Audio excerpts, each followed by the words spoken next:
Voilà, ils vont donc s'installer, mes deux invités, hein, le président de l'association des Saumueurs, venez, et puis son interprète également qui est avec moi, monsieur David Djogbe, c'est ça, David Djogbe, vous êtes interprète, et puis yes, c'est cela, Yoru Emmanuel Sounon, c'est ça, président de l'association des Saumueurs. Comment on dit en langue des signes bonjour?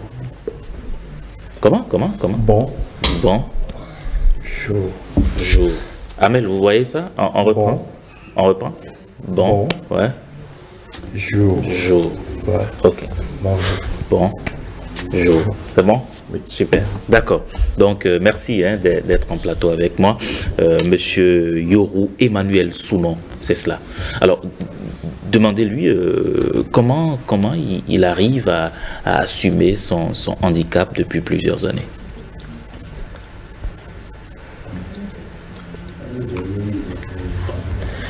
Bon, accepter mon handicap. Ça a été un long combat. Je crois que j'ai été aidé par beaucoup de personnes. Particulièrement par mes parents, qui sont des religieux. Ils m'ont demandé à accepter ça comme une décision de Dieu. Après, par la suite, papa m'a dit que peut-être c'est pour une mission parmi les personnes, parce que je suis devenu handicapé. Je ne suis pas né handicapé. On dit que peut-être Dieu m'envoie en mission au milieu des personnes handicapées. Ça m'a donné le courage d'accepter mon handicap et avancer. Chaque fois qu'il a un problème, je lui dis que ça fait partie de la mission que j'ai à faire. Donc, c'est facile d'accepter. C'est un travail qui s'est fait sur le plan psychologique. Mais comment est-il arrivé à faire des études, par exemple, à s'en sortir et aujourd'hui à être à ce niveau, à ce stade?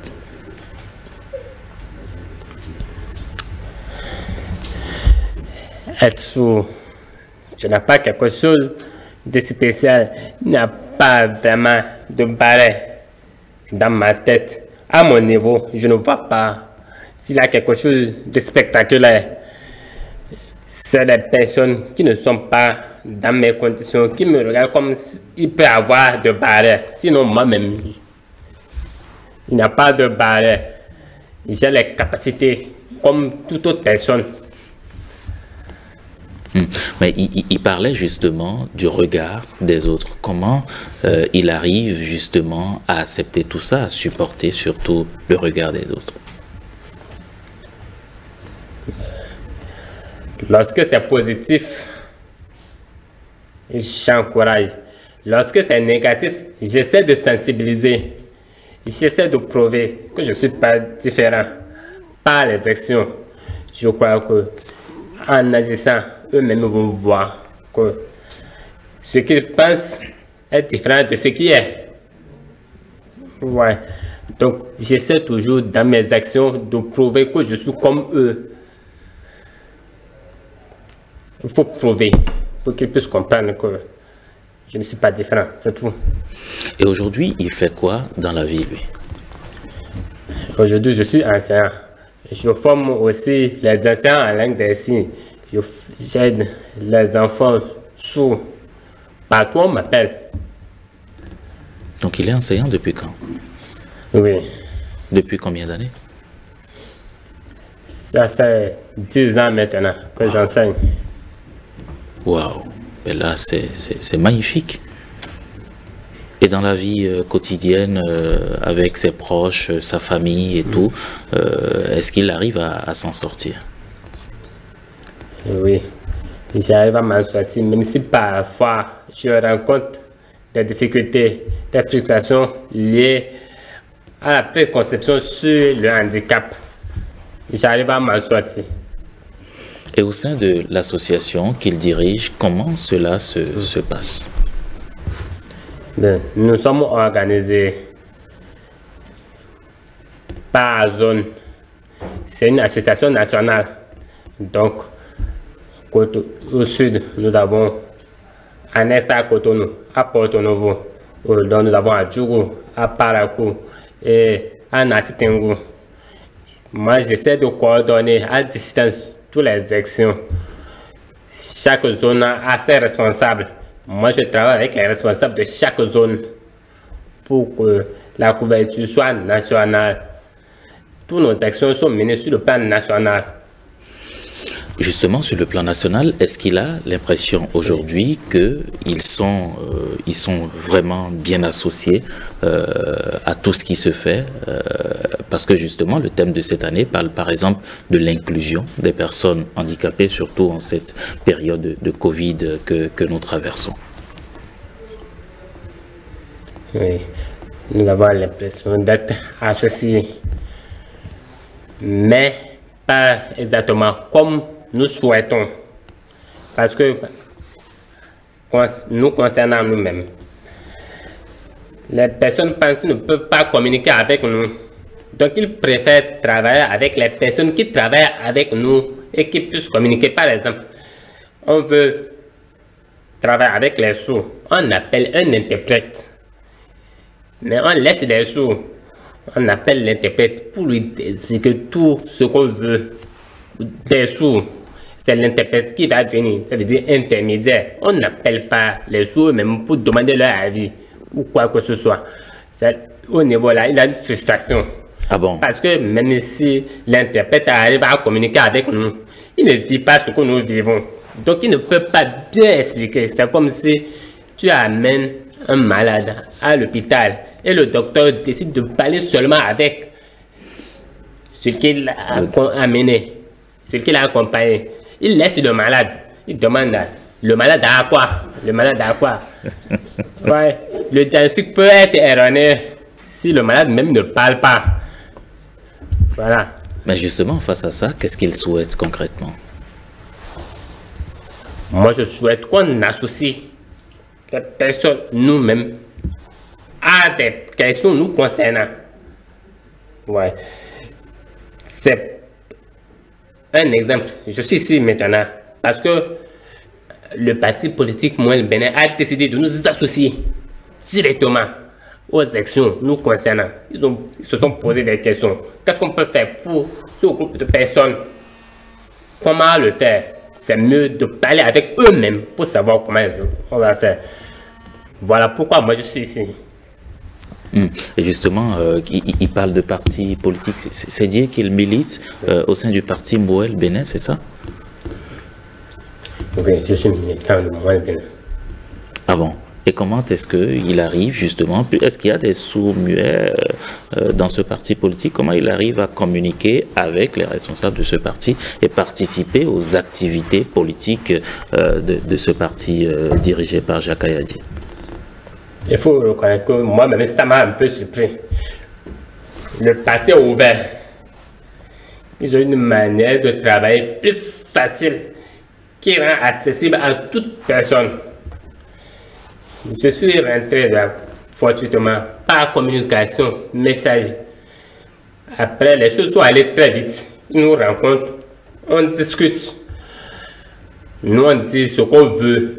Le parti échange avec les instances de décision au niveau du parti. Ils nous reviennent. La communication passe bien, par écrit, message, par l'intervention d'un interprète. Ouais, donc ce n'est vraiment pas difficile. C'est le parti qui nous a donné toutes les conditions possibles pour pouvoir participer. Donc c'est dire en fait qu'un sourd-muet, un handicapé peut aussi faire de la politique, c'est ça? C'est possible. Et rien n'empêche. Nous sommes comme tout le monde. D'accord. Et aujourd'hui, vous êtes là justement pour témoigner de tout ce qui se fait, notamment du point de vue social, mais également du point de vue politique au sein donc de ce parti politique. Alors, comment vous sentez justement les activités auxquelles vous participez dans ce parti politique? Comment vous les vivez? C'est une expérience qui n'a jamais été faite avant. C'est vraiment merveilleux ce que nous vivons. On s'était entendu à rencontrer beaucoup de difficultés, mais ça se passe très bien. Le parti même, dans ce texte, est déjà inclusif. Il a créé toutes les conditions pour que chaque personne puisse participer. Donc, arriver à la vue de ces conditions-là, nous sommes chez nous. Tout se passe très bien.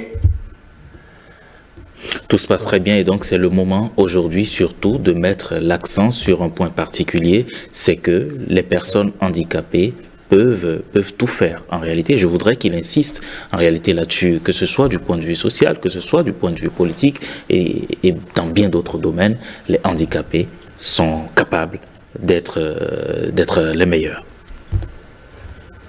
Si je prends en compte toutes les conditions, comme le parti, dans des conditions, les besoins spécifiques de ces personnes-là, la compréhension des questions du handicap, les besoins d'une communauté inférieure, vous voyez. Donc, soutenir, se donner la main pour avancer. Nous, au niveau où nous sommes socialement, c'est pas bon.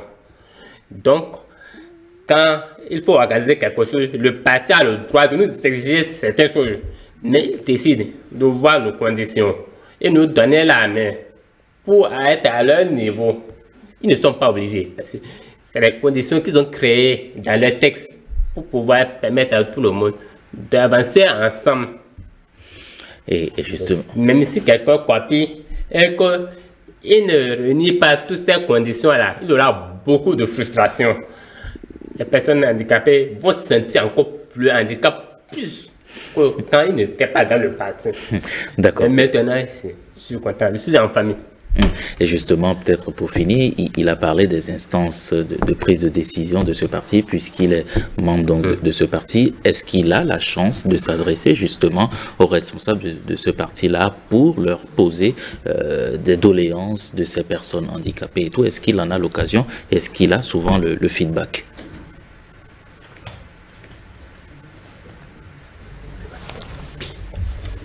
Je communique avec tous les responsables du parti au plus haut niveau.